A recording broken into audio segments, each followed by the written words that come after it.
Knee replacement surgery एक घुटने की एक बार में होनी चाहिए या दोनों घुटनों की साथ साथ होनी चाहिए, ये प्रश्न हर एक के दिमाग में रहता है।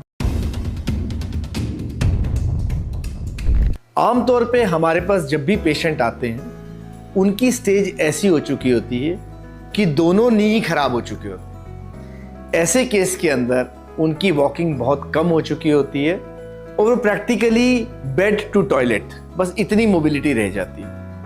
अब इस केस के अंदर क्योंकि उनकी वॉकिंग बहुत कम है, उनका कार्डियक इशू, कार्डियक हेल्थ भी पुअर होती है। अगर यही पेशेंट्स की हमें दोनों पैरों की सर्जरी साथ साथ करनी पड़े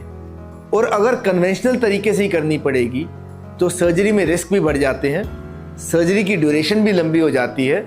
और सर्जरी का हार्ट के ऊपर इफेक्ट भी बहुत आता है। पर रोबोटिक टेक्नोलॉजी होने से हमें ये फायदा होता है कि सर्जरी छोटे इंसिजन से की जाती है,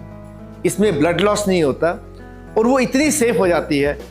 कि हम आम तौर पे बहुत इजीली 1 घंटे के अंदर, 1.5 घंटे के अंदर हम दोनों नी रिप्लेसमेंट सर्जरी साथ साथ में कंडक्ट कर सकते हैं। इसका एडवांटेज होता है कि दूसरे दिन पेशेंट खड़े होकर चल पड़ते हैं,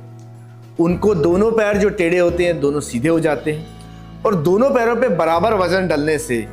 दोनों जॉइंट्स कई साल तक उनका साथ देते हैं। इसलिए अगर दोनों घुटने खराब हैं और दोनों नी रिप्लेसमेंट की ज़रूरत है